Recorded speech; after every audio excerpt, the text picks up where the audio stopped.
आज हम लोग बहुत विशेष चर्चा करने वाले हैं कि कैसे हम लोग आपस में भक्तों के बीच में कैसे अपने संबंध को और सुदृढ़ बना सके। क्योंकि जब ये बुक मैराथन की बात की जाती है या संकीर्तन की बात की जाती है तो संकीर्तन का मर्म क्या है, संकीर्तन का उद्देश्य क्या है। संकीर्तन का मतलब है संगठन, संगठित होकर कृष्ण की सेवा करना, संगठित होकर भगवान की सेवा करना। यूनानिमसली हम लोग रिजॉल्व कर रहे हैं कि हम संगठित होकर भगवान की सेवा करेंगे ये नए वर्ष में। इसका मतलब क्या है, एक दूसरे के प्रति हमारा संबंध अच्छा होना चाहिए। जैसे पीबीटी के भक्त जब हमारे गए थे, नए भक्त, बुक मैराथन जब शुरू हुआ था तो हमने उनको यही बोला, अगर आप चाहते हैं कि आपका बुक डिस्ट्रीब्यूशन अच्छा हो और आप बड़े बड़े स्कोर्स अचीव करना चाहते हैं, उसका सबसे बड़ा सीक्रेट क्या है, आपस में आप सब भक्तों का संबंध अच्छा होना चाहिए। कम से कम 1 महीने के लिए प्रयास करो, नहीं तो आप जो है बहुत अच्छा संदेश नहीं दे रहे हैं ग्रंथ बांट के। आपस में भक्तों का जब रिलेशनशिप स्ट्रांग होगा, एक दूसरे के प्रति जब सेवा की भावना होगी, उस भावना से जब ग्रंथों को बांटने जाएंगे तो चमत्कार हो जाएगा। लेकिन एक दूसरे को अगर हम देखना ही नहीं चाहते हैं और फिर ग्रंथ लेके जाते हैं तो क्या मैसेज देना चाह रहे हैं कि ग्रंथ आप पढ़िए, आप भी हमारे जैसे हो जाइए, आप भी मत देखिएगा फिर एक दूसरे को इन ग्रंथों को पढ़ के।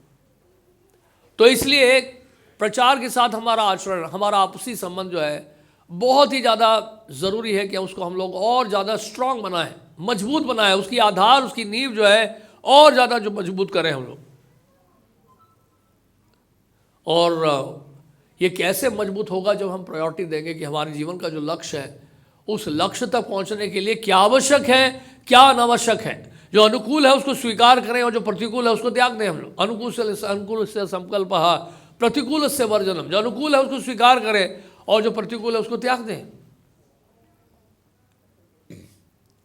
आपने देखा होगा कई बार क्या है, सरोवर है, नदियों में, विशेष रूप से यहाँ तो इतने दिखते नहीं है, पहाड़ों में, नदियों के पास क्रेन, जानते हैं क्रेन, क्रेन को बगुला कहते हैं, वो बगुला वहाँ पहुँचा होता है। और या फिर आप देखते हैं कि कई बार चील उड़ता है नदी के ऊपर, बड़े बड़े चील उड़ते हैं और वो चील ऊपर से बहुत ऊंचाई से, कम से कम 100 फुट 200 फुट ऊपर से देख लेता है वो चील कि उस नदी के भीतर मछलियां तैर रही हैं, और उसको दिखता है और वो मछलियों को सेलेक्ट करता है। जो छोटी मोटी मछलियां हैं उनको जाने देता है, लेकिन बड़ी बड़ी मछलियों के ऊपर उसकी ताक रहती है, उसको प्रायोरिटी देता है, उसको प्रेफरेंस देता है और बाकी सबको जाने देता है। और जैसी इसकी नज़र पड़ती है उस बड़ी मछली पे, एकदम वो डाइव करता है नीचे इतनी स्पीड से, और कैसे उठा के ले जाता है पता ही नहीं चलता, इतने स्पीड में। इसी तरह से बगुला भी है, और बगुला जो है एक टांग में खड़ा हुआ है, हालांकि उसका वैराग इतना जेन्युइन नहीं है, लेकिन इस बात में क्या है कि वो बहुत ऑनेस्ट है और वो देख रहा है कि बहुत सारी मछलियां हैं और वो जो सेलेक्ट करेगा उसमें से जो उसको चाहिए, बाकी सबको जाने देगा। आप समझ रहे हैं मेरी बात को? तो कहने का मतलब ये है कि हमारे जीवन के लक्ष्य को प्राप्त करने के लिए, गोल को अचीव करने के लिए हमें सबसे पहले डिसाइड करना चाहिए कि क्या हमारे लिए ज़रूरी है, क्या नहीं ज़रूरी है। और जो नहीं ज़रूरी है उसको जाने दो और जो ज़रूरी है उसको अपना लो, उसको पहले प्रेफरेंस दो। कहने का मतलब है उसको प्रायोरिटी पहले दें हम। तो इस तरह से जब हम जो है अपने प्रायोरिटी को इम्पोर्टेंस देते हैं और उसको लक्ष्य को प्राप्त करने के लिए हम लोग उन बातों को स्वीकार करते हैं जो वास्तव में हमारे लिए क्या है, सबसे महत्वपूर्ण, वेरी वेरी इंपॉर्टेंट, जो कि बहुत ही इंपॉर्टेंट है हमारे लिए, उसको हम लोग स्वीकार करते हैं और बाकी सबको क्या कर देते हैं, हम लोग साइड कर देते हैं। तो इसलिए इस वर्ष हम लोग फैसला करें, हम लोग जो है संकल्प लें कि कम से कम हमें क्या करना है, समय का सदुपयोग करना है। अव्यर्थ कालत हो, जैसे श्रील रूप गोस्वामी भक्ति रसाम सिंधु में कह रहे हैं कि एक क्षण व्यर्थ नहीं गवाता है भक्त। हमने बहुत समय खराब कर लिया, अगर नए साल में कुछ अगर हमें करना है तो ये करना है कि हमने बहुत समय अब खराब किया था, अब हम वो नहीं करने वाले हैं जो हम लोग कर चुके थे पहले, अब हम कुछ और करने वाले हैं जो हमने नहीं किया था। यानी कि कहने का मतलब ये है अब हम समय खराब नहीं करेंगे। किन चीज़ों में समय खराब नहीं करेंगे? व्यर्थ की बातों में। व्यर्थ अपना समय नहीं बताएंगे हम लोग, और अधिक से अधिक समय बताएंगे हम किसकी सेवा में? कृष्ण की सेवा में। इस प्रकार का संकल्प उस बगुले से या फिर चील से हम सीख सकते हैं। तो जो जरूरी है उसी को ही वो लेता है। अधिकांश जानवर ही ऐसे ही है जंगल में, लेकिन मनुष्य जो है वो सबसे ज़्यादा बिगड़ा हुआ है। आप जंगल में जाएंगे तो अगर देखेंगे शेर है, शेर उसी का शिकार करता है जिसकी उसको जरूरत है और उसके लिए जो प्रायोरिटी है, और इस तरह से वो अपने टाइम को पूरा यूटिलाइज करता है। तो इसी तरह से क्या है कि हम लोगों को शिकार अपना जो करना है, यानी कि जीवन का जो लक्ष्य प्राप्त करना है, उस लक्ष्य को प्राप्त करने के लिए हमें किस चीज़ को प्रायोरिटी देनी है, ये हमें पता होना चाहिए। और इसी से आपका टाइम मैनेजमेंट हो जाएगा। टाइम मैनेजमेंट और कुछ नहीं है, यही है कि समय का कैसे सदुपयोग किया जाए। और ये समय का सदुपयोग तब होगा जब हम लोग कृष्ण भावना भावित होंगे। बिना कृष्ण भावना भावित हुए हम लोग समय का सदुपयोग कर ही नहीं सकते हैं, संभव नहीं है। इसलिए अपने आधार को हमें मजबूत करना है। एक बार एक फैमिली में क्या हुआ, हस्बैंड वाइफ के बीच में हमेशा झगड़ा चलता रहता, रोज आपस में वो झगड़ा करते थे और बच्चा बेचारा देखता रहता था। और आपस में दोनों ने, उनके पेरेंट्स ने, उस बच्चे के पेरेंट्स ने, हस्बैंड वाइफ ने, माता पिता ने फैसला किया कि अब वो अलग हो जाएंगे, राइट। और उसके बाद फिर इस तरह से वो फैसला कर रहे थे। और एक दिन क्या हुआ, जब शाम के वक्त उनके फादर जब वापस लौटे, आकर जब देखा घर में, क्या देखा, उनके फादर गए कमरे में, मदर भी चले गई कमरे में, और दरवाज़ा अंदर से लॉक हो गया। और उन्होंने आपस में चर्चा की कि अब हम लोग जो है, हमें अब अलग होना पड़ेगा। लेकिन फिर वो सोचने लगे कि बच्चे का क्या होगा फिर। और वो बच्चा जो है बाहर बैठ के सुन रहा है, कमरे के बाहर बैठ के सुन रहा है, आपस में डिस्कशन चल रहा है उनकी। तो वो डिस्कशन क्या कर रहे हैं कि बच्चे का क्या होगा। तो फिर आखिर में जानते हैं कंक्लूजन क्या निकला?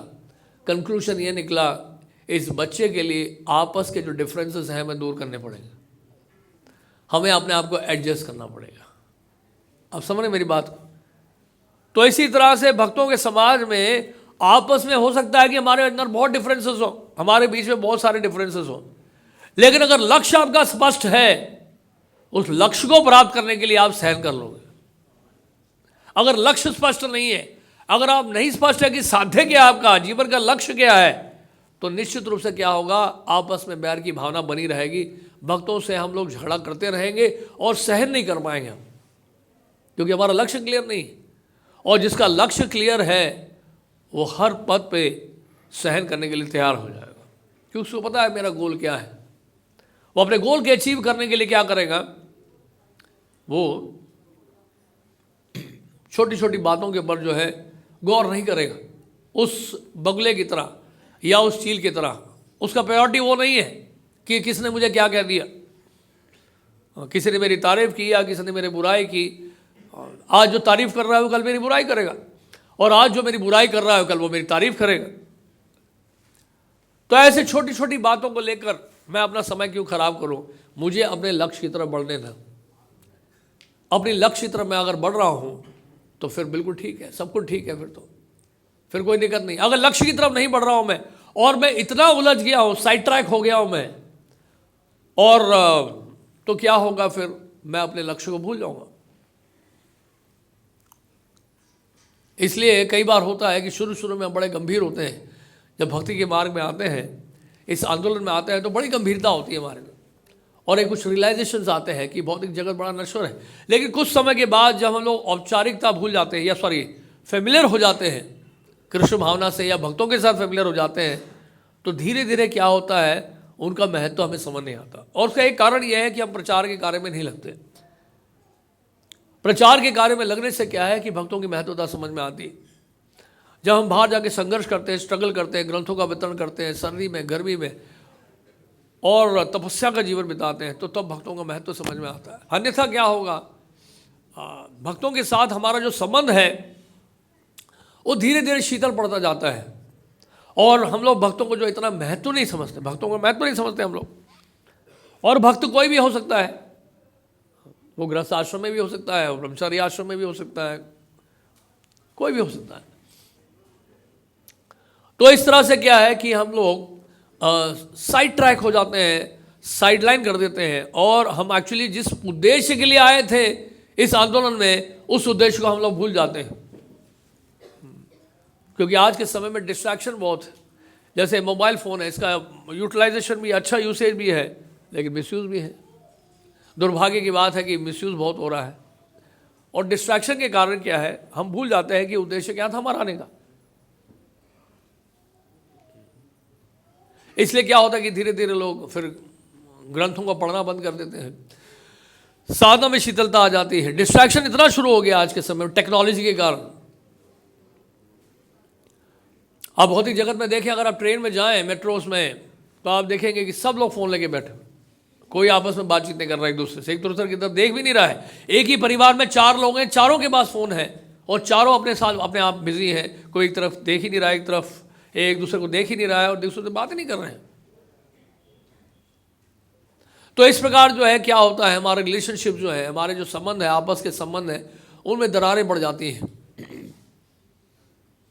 फेथ का लॉस, श्रद्धा की कमी।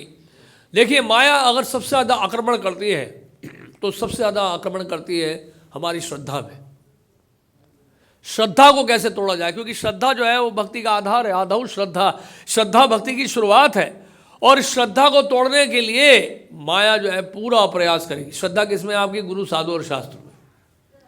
उस श्रद्धा को कम करने के लिए माया पूरा प्रयास करेगी। जैसे कई बार क्या होता है, भक्त बीमार पड़ जाते हैं, और अगर भक्त बीमार है तो उस समय उस भक्तों को कोई देखे नहीं, तो श्रद्धा कम होने की संभावना बनी रहती है। आप किसी की बुराई करते हैं, बुराई करने पर जिसकी बुराई की उसके प्रति श्रद्धा हमारी कम हो जाती है। हम अवज्ञा करते हैं, आज्ञा का पालन नहीं करते हैं, तो श्रद्धा हमारी क्या होती है? कम हो जाती है। अब देखिए इसका बिल्कुल उल्टा देखिए, जब आप प्रशंसा करते हैं, आप जब प्रशंसा करते हैं, गुरु, साधु और शास्त्र की प्रशंसा करते हैं, अब आप भक्तों की प्रशंसा करते हैं, आप दूसरों के अच्छे गुणों को देखते हैं, उस प्रशंसा से क्या होता है? हमारी श्रद्धा बढ़ जाती है। तो ये बहुत सारी बातें हैं जिसका हमें ध्यान रखना होगा। हमें इस वर्ष कम से कम जो है, हमें जो है संकल्प लेना होगा कि क्या कारण है कि हम लोग को जितनी तेजी से भक्ति में आगे बढ़ना चाहिए था उतना बढ़ नहीं रहे हम लोग। क्या हम अपने लक्ष्य की तरफ जा रहे हैं, लक्ष्य की तरफ बढ़ रहे हैं कि नहीं बढ़ रहे हैं? ये बहुत बड़ा प्रश्न है हम सबके लिए, बहुत बड़ा प्रश्न, क्योंकि समय तो बीतता जा रहा है, समय किसी के लिए नहीं रुकेगा। और हर साल जब ये कोरोना दोबारा आता है तो हम लोगों के लिए एक बहुत बड़ा क्या होता है? प्रश्न चिन्ह होता है, क्या इस साल हम जीवित रहेंगे? राइट।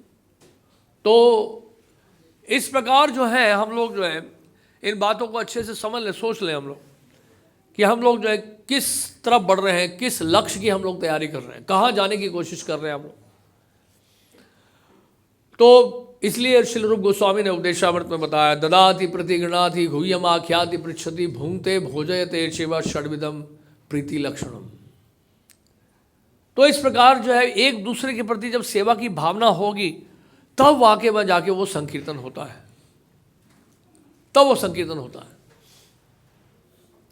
तो इस प्रकार हम लोग देख रहे हैं कि ऐसे हमारे आंदोलन में हम लोग भक्तों की संख्या अगर बढ़ाना चाहते हैं, उसका सबसे बड़ा रहस्य ही है। जहाँ पे लोग देखेंगे, सामान्य व्यक्ति आएगा यहाँ पर मंदिर में आएगा, वो देखेगा कि भक्तों में इतना प्रेम है आपस में, और जेन्युइन रिलेशनशिप्स है भक्तों के बीच में।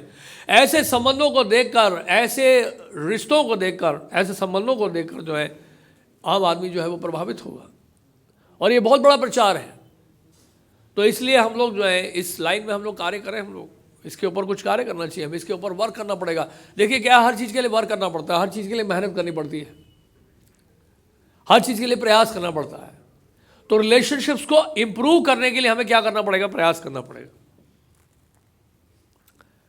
हमारी समस्या क्या है कि हम लोग जो है एज्यूम बहुत जल्दी कर लेते हैं किसी के बारे में। एजम्पशंस जिसको कहते हैं, अनुमान प्रमाण, जिसको हम इतना स्वीकार नहीं करते हैं। हम शब्द प्रमाण कहते हैं हमेशा कि सबसे बड़ा प्रमाण क्या है? शब्द प्रमाण है। लेकिन अधिकांश हम लोग जो है अनुमान प्रमाण में ही फंसे हुए हैं। और अनुमान लगाना किसी के बारे में, इसने ऐसा किया होगा, उसने वैसा किया होगा, इसी के कारण हुआ होगा, इसने बोला होगा।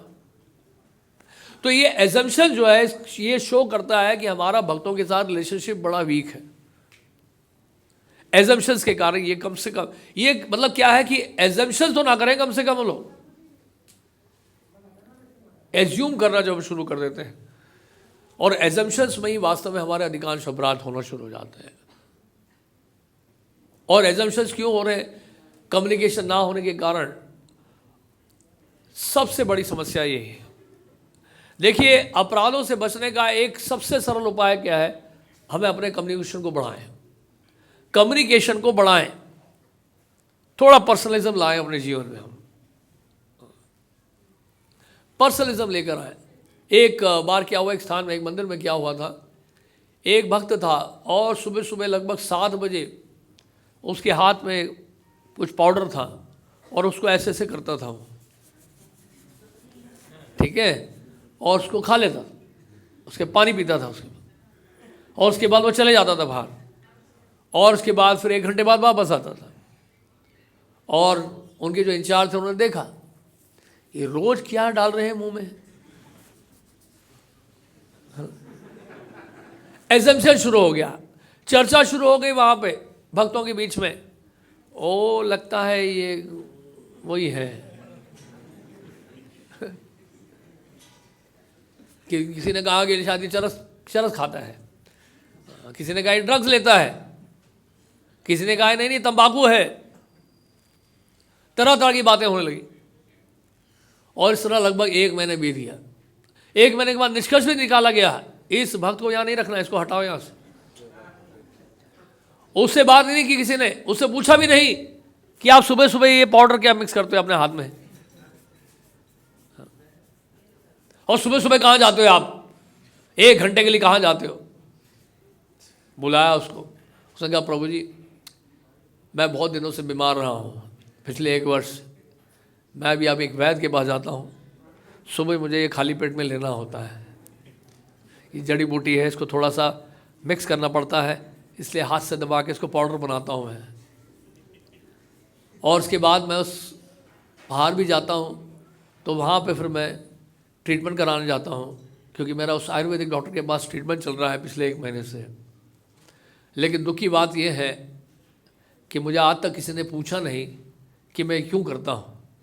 मेरे बारे में अनुमान लगाया गया पिछले 1 महीने से कि मैं ये खाता हूँ, मैं वो खाता हूँ। इनमें से मैं कुछ भी नहीं खा रहा हूँ, मैं तो दवाई खा रहा था। तो इस तरह से एजम्पशंस, बहुत सारे एजम्पशंस होते हैं, हमने देखा है बहुत सारे एजम्पशंस, बहुत सारे एजम्पशंस। पूरे दिन मोबाइल में लगे रहते हैं, पता नहीं कौन कौन से साइट में जाते हैं। मोबाइल फ़ोन है इसका मतलब गड़बड़ है, एजम्पशन हो गया ना।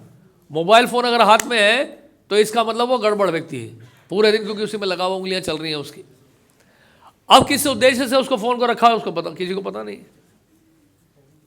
तो इस तरह से जब अनुमान लगाते हैं हम लोगों के बारे में, भक्तों के बारे में विशेष रूप से, तो वहाँ पर जो है क्या होता है, फेथ की कमी होना शुरू हो जाती है। क्योंकि उस अनुमान में हम लोग क्या कर रहे हैं, उन भक्तों की क्या कर रहे हैं, बुराई कर रहे हैं, उन भक्तों की बुराई कर रहे हैं। जजमेंटल होना कहने का मतलब ही है, judgemental, bad judgement. Bad judgement का मतलब क्या है कि आपके अंदर जजमेंट करने की वो है, जजमेंट करने का आपके अंदर वो है, इंटेंशन है, आदत पड़ी हुई जजमेंट करने की। किसी के बारे में कुछ पहले से ही सोच लेना, उस पर डिसाइड कर लेना। हमें एक चीज़ हमेशा याद रखनी है, भले किसमें कितनी भी कमियां क्यों ना हो, और बात अगर वो सच भी क्यों ना हो, लेकिन एजम्पशन करके अगर जजमेंट देना शुरू कर दिया, वो सबसे डेंजरस, बहुत डेंजरस है वो जजमेंट। क्योंकि हम जब बात की, जब तक तह तक नहीं जाएंगे, जब तक पता नहीं चलेगा कि एक्चुअल स्टोरी क्या है। ऐसा लगता है घोटाला किया उन्होंने, बहुत पैसा खाया होगा। कई तरह की धारणाएं हमारे मन में घूमती रहती हैं किसी के बारे में भी। हमने कभी पूछा नहीं, कभी देखा नहीं, कभी उनसे सुना नहीं, और हमने अनुमान लगाना शुरू कर दिया। तो इस प्रकार जो है हमारे रिलेशनशिप्स खराब हो जाते हैं। भक्तों के साथ जो हमारा संबंध है वो बहुत वीक हो जाता है हमारा फिर। और जितने भी भक्तों को देखते हैं हम लोग, सब में कोई ना कोई फिर हमें कमी नजर आना शुरू हो जाती है। और यही तो माया चाहती है। माया यही चाहती है कि आप दूसरों में कमियां ढूंढो। आपको निमित्त बनाया माया ने दूसरों में कमियां ढूंढने का। दोष दर्शन का एक स्वभाव जब जागृत हो जाता है, बहुत दिक्कत आ जाती है। और ये केवल बहुत आध्यात्मिक जीवन में नहीं है, भौतिक जीवन में भी है। भौतिक जीवन में वास्तव में कौन सफल होता है? जो वास्तव में पॉजिटिव होता है। वो कभी भी जो है नेगेटिविटी की तरफ नहीं जाता, अपने अंदर नेगेटिविटी नहीं लाता, वो नेगेटिव इमोशंस को नहीं लाता है कभी भी, नकारात्मक भावनाएं नहीं रखता है कभी भी। वो हमेशा पॉजिटिव सोचता है। ऐसे व्यक्ति, ऐसे लोग इस संसार में सक्सेसफुल होते हैं। लेकिन वास्तव में जो सक्सेस है ये एक बहुत बड़ा सब्जेक्ट है। सफलता एक बहुत बड़ा सब्जेक्ट है ये। लेकिन असली सक्सेस क्या है? हिरण जानते हैं, कस्तूरी की तलाश में। कस्तूरी की तलाश में हिरण जो है वन में भटकता रहता है, या भटकती रहती है हिरणी। उसको वो कस्तूरी की जो सुगंध है वो इतनी खुशबू आती है उसमें, और वो जगह जगह जाके देख रहा है, वो हिरण उसको मिल नहीं रहा। वो कस्तूरी है कहाँ? आप जानते किधर है? उसके शरीर में। तो इसी तरह से हम लोग क्या करते हैं, सुख की तलाश या आनंद की तलाश हम लोग इस बाहरी दुनिया में कर रहे हैं। संसार में हम लोग भटक रहे हैं सुख की तलाश के लिए, क्योंकि हमें ऐसा लगता है कि हमारे पास बड़ी बड़ी गाड़ियां होंगी तो हम बहुत खुश हो जाएंगे, हमारे पास बड़े बड़े बंगले होंगे तब हम खुश हो जाएंगे, हमारे पास बहुत सारे फॉलोअर्स हो जाएंगे तो बहुत खुश हो जाएंगे, हमारा बहुत सारे व्यूअरशिप होगा तो हम बहुत खुश हो जाएंगे। राइट? कुछ नहीं इससे संतुष्टि मिलने वाली है, ये सब खोखलापन है। कितने पावरफुल हो जाएंगे, इन्फ्लुएंशियल हो जाएंगे, बहुत लोग हमें जान जाएंगे। हम चाहते हैं हमें लोग जाने हर जगह, हमारी पहचान हो हर जगह, हमारा इन्फ्लुएंस हो, हमारा पावर हो। तो ये सब क्या है? कुछ भी सुख नहीं देने वाला है। बड़े बड़े मकान हो, हर शहर में एक मकान, हर देश में यह मकान, पूरे विश्व में मकान, विश्व में जितने भी देश हैं, जितने भी शहर हैं, सब जगह हमारा मकान है। जानते किसका? इस्कॉन के भक्तों का।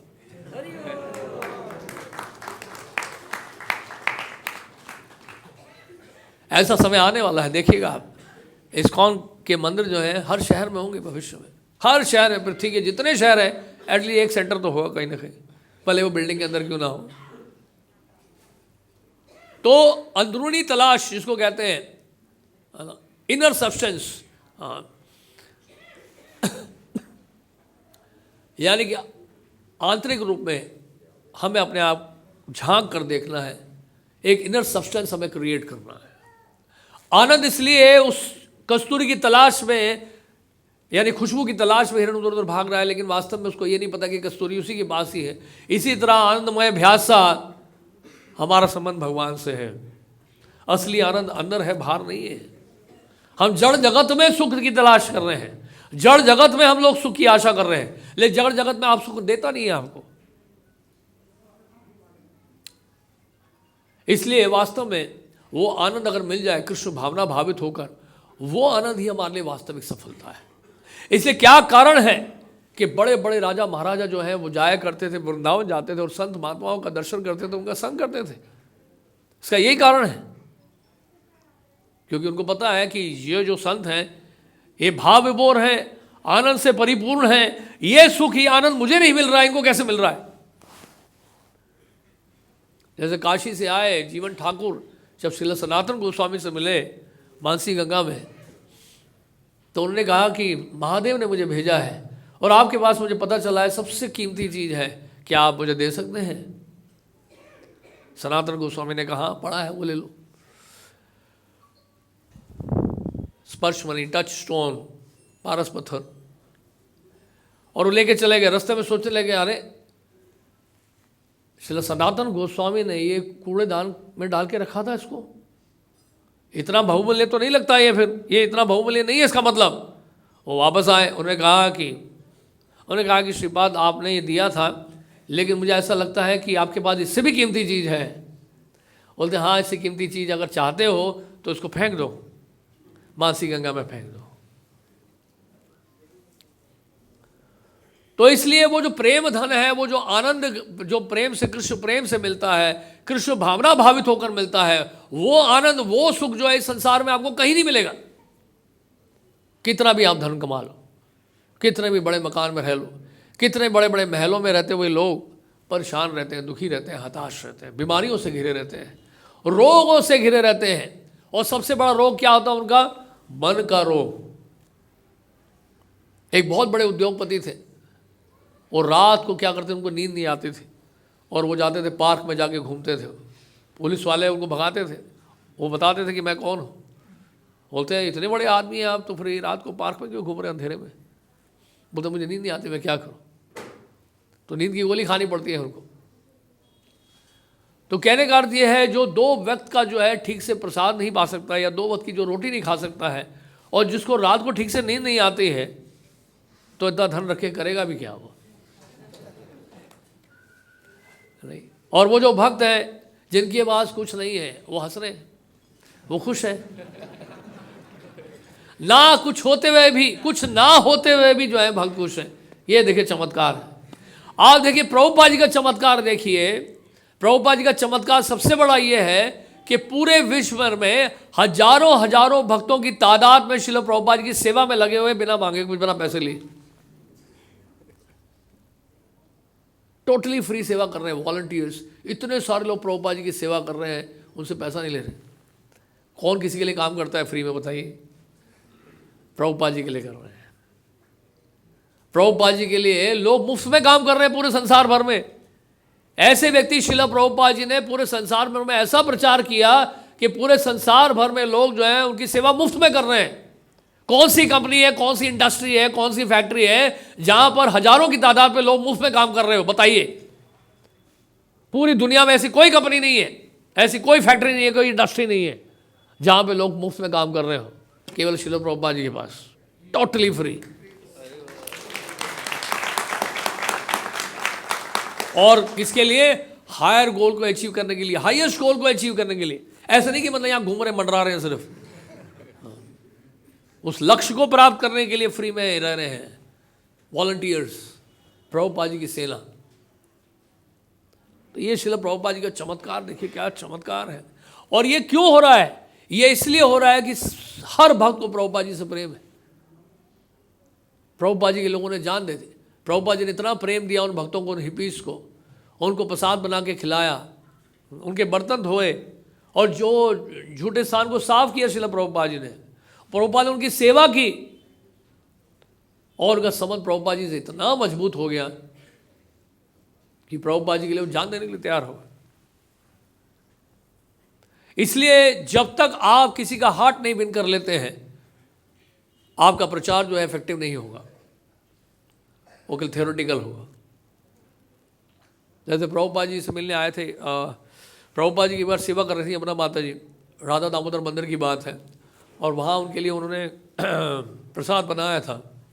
और पहली बार शुद्ध कीर्ति प्रभु पहुँचे थे वृंदावन प्रभुपाद जी की सेवा में, उनके सर्वर बन के, और नए नए थे वो। तो प्रभुपाद ने देखा शुद्ध कीर्ति कम कम टेक प्रसादम। उनका कि नहीं नहीं प्रभुपाद आपके साथ नहीं, बाद में लूँगा मैं। नहीं नहीं, you sit with me and take prasad. बोले यमुना माता जी, यमुना यू सर्व हिम। तो यमुना माता जी को बोला कि आप इनकी सेवा करो। तो यमुना माता जी उनको प्रसाद खिला रही हैं, और शुद्ध कीर्ति प्रभु प्रसाद पा रहे हैं, बड़े खुश हो गए। प्रभुपाद जी के साथ प्रसादम, और माता जी खिला रही हैं प्रसाद बढ़िया गरम गरम फुलके। और जैसे ही प्रसाद लेके जब उठने लगी शुद्ध कीर्ति प्रभु, प्रभुपाद जी कहते हैं today Yamuna served you, she served you prasadam, तो tomorrow you cook for her and you also serve. Prabhupada ji कहते हैं क्या आज यमुना मैंने जो है आपको प्रसाद खिलाया, बिठा के बढ़िया से फुल्का खिलाया गरम गरम, कल आप भी उनके लिए कुक करके इनको भी खिलाओ, आप भी खिलाओ। So this is called relationship. तो जहाँ पर प्रभुपाद जी ने इस प्रकार का जो प्रेम दिया भक्तों को, और भक्तों के बीच में ये संबंधों को मजबूत करने के लिए प्रभुपाद जी कह रहे हैं। प्रभुपाद जी ये बताना चाह रहे हैं केवल सेवा लो मत, जिनसे सेवा ले रहे हो उनकी सेवा भी करो, है कि नहीं? नहीं तो भारी पड़ेगा। किसी हम से सेवा लेते हैं और बदले में आपने उसके लिए कुछ किया नहीं, तो it's very very big bondage, बहुत बड़ा बंधन है फिर तो इसलिए उसको रिटर्न करना बहुत जरूरी है। कोई हमारी सेवा करता है तो उसकी सेवा करना जरूरी है। इसलिए बड़े बड़े उच्च कोटि के जो वैष्णव थे, जो जैसे श्रील गौर किशोरदास बाबा जी महाराज, वो किसी से सेवा नहीं लेते थे, किसी से भी सेवा, सबको बहा देते थे वो बिकॉज सेवा लेने का मतलब क्या है, यू आर बाउंड। सेवा के द्वारा आप किसी को भी बांध सकते हैं।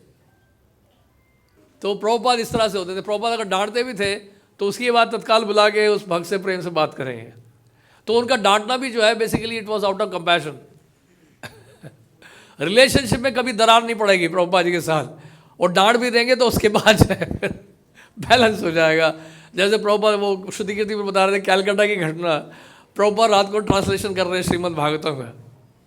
श्रीमद् भागवतम की सारी कमेंट्रीज रखी हुई है। कैलकाटा में जब आप देखोगे प्रभुपाद जी का रूम है, एक छोटा सा रूम है और बाहर गैलरी है, देखा आपने कैलकाटा टेम्पल में, और उसी में अटैच बाथरूम सब कुछ है। वही प्रभुपाद जी का रूम था, उसी में ऑफिस सब कुछ जो भी हो, उसी में रात को प्रभुपाद बैठ के जो है कमेंट्री देते थे, श्रीमद् भागवतम ट्रांसलेट करते थे।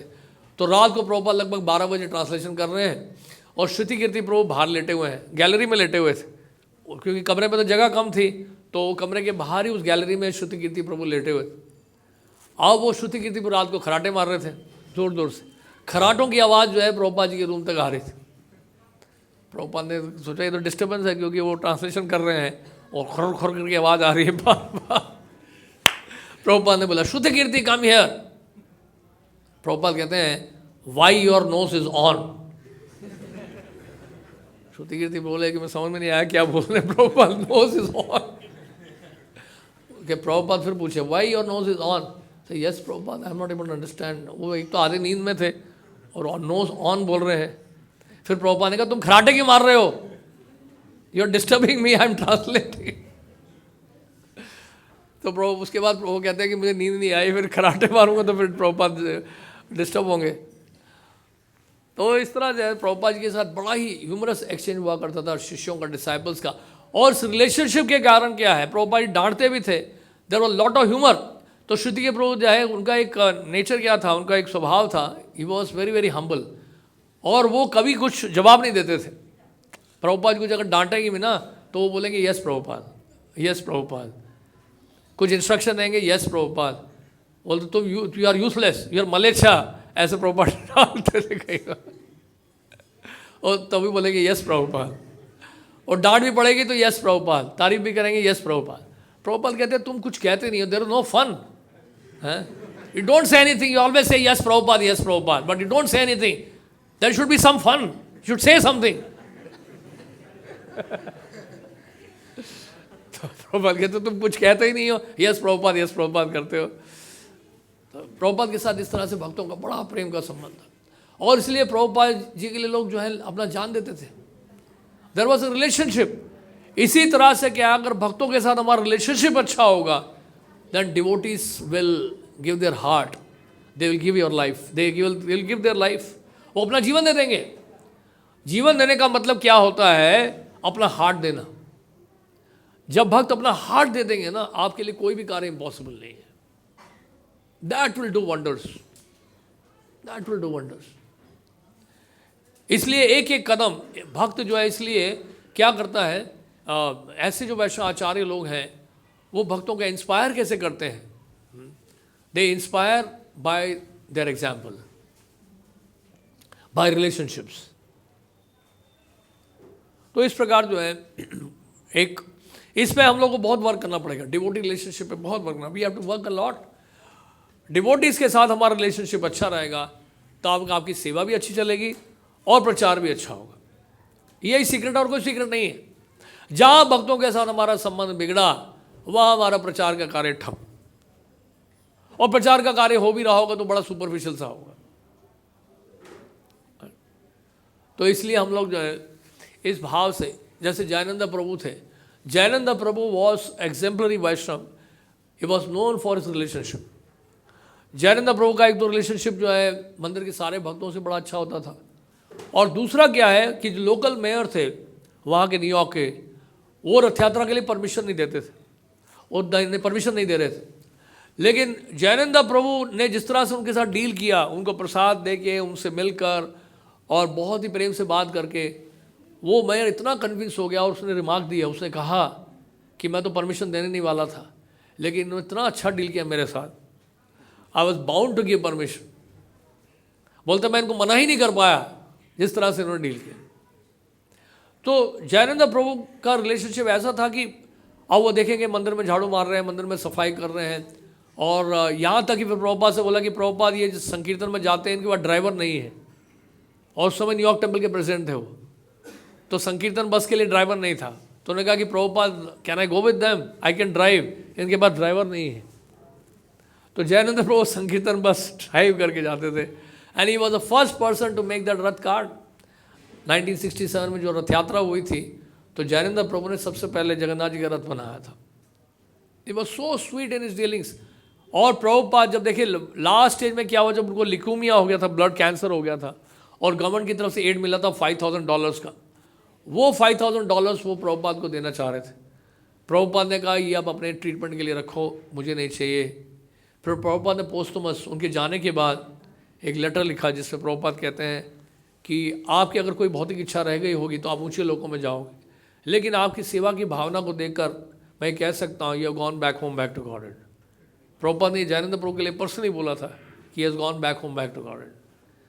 और प्रभुपाद वास्तव में रोने लग गए जब जयानंद प्रभु ने जो है वो $5,000 जो है प्रभुपाद जी को दिया। प्रभुपाद रोने लग गए कि क्या सैक्रिफाइस है देखिए भक्तों का, उनको अपने स्वास्थ्य की चिंता नहीं है, और जो धन मिल रहा है वो प्रभुपाद जी को दे रहे हैं कि ताकि प्रभुपाद जी के काम आ जाए, कि और बुक पब्लिश हो जाए। See this was a reciprocation, amazing. और जानते हैं जयानंद प्रभु ने कैसे शरीर छोड़ा? सुबह भोर में ब्राह्म मुहूर्त में, जैसे ही मंगल आरती का शंख बजा, उनको टेबल लेके आ गए थे वापस, क्योंकि हॉस्पिटल में डॉक्टर्स ने कह दिया आप इनको वापस ले जाइए, आप जहाँ आप गए घर पे ही आप इनका ट्रीटमेंट करिए, घर में इनका केयर करिए। तो वापस जब आए, मंगल आरती का जब शंख बजा ब्राह्म मुहूर्त में, प्रभुपाद जी का षट गोस्वामी अष्टकम सुनते हुए शंख बजते ही उन्होंने शरीर छोड़ा। सी तो इस तरह से जब डिवोटीज के बीच में एक बढ़िया रिलेशनशिप जब होगा, बहुत स्ट्रांग रिलेशनशिप होगा, और एक दूसरे के लिए हम सेवा की भावना रखेंगे, एक दूसरे के लिए प्रशंसा की भावना रखेंगे, और एक दूसरे को एनकरेज हम करेंगे, आप देखिएगा वैकुंठ बन जाएगा, वैकुंठ बन जाएगा। तो इसलिए श्रील भक्ति सिद्धांत ठाकुर जो प्रभुपाद जी के गुरु महाराज थे, वो बहुत कंसर्न थे इन बातों को लेकर। जब भक्त आपस में झगड़ा करते थे तो भक्तों को भरी सभा में खड़ा करते थे, और भरी सभा में खड़ा कर कर बोलते थे कि एक दूसरे की अच्छे गुण बताओ। उन भक्तों में झगड़ा हुआ है, और प्रभुपाद वो क्या करते थे, वो बोलते थे दोनों खड़े हो जाओ और सबके सामने एक दूसरे की तारीफ करो, एक दूसरे के अच्छे गुण बताओ। तो इस प्रकार जो है हमें बहुत वर्क करना है डिवोट रिलेशनशिप पे। और ये नया साल जो आया है 2022 कि कम से कम इस पे हम लोग कार्य करें, और इसके माध्यम से हम लोग देखेंगे कि हमारा प्रचार का कार्य भी बढ़ेगा और ग्रंथों का वितरण भी बढ़ेगा। और आप देख रहे हैं कि ग्रंथों का वितरण थोड़ा सा हमारा जो है स्थगित हो गया है, रुक तो नहीं गया है, कुछ समय के लिए स्थगित हो गया, ग्रंथों का आना थोड़ा सा कम हो गया है उधर से लेकिन कोई दुख की बात नहीं है, और बहुत जल्दी आपके पास फिर से ग्रंथ आएंगे वापस, और हम अपना उत्साह बनाए रखें, और ये नया साल आपके लिए मंगलमय हो, और आप सबको हार्दिक बधाई, इसकी शुभकामनाएं। और हम सबसे आशा यही करते हैं कि हम लोग अच्छे से श्रवण कीर्तन करें और अपने लक्ष्य की तरफ बढ़ें, और भक्तों के साथ हमारा संबंध और हम स्ट्रांग बनाएं, मजबूत बनाएं, फाउंडेशन हमारा स्ट्रांग बनाएं, और जब आधार अच्छा होगा तो इमारत भी अच्छी खड़ी होगी। हरे कृष्ण।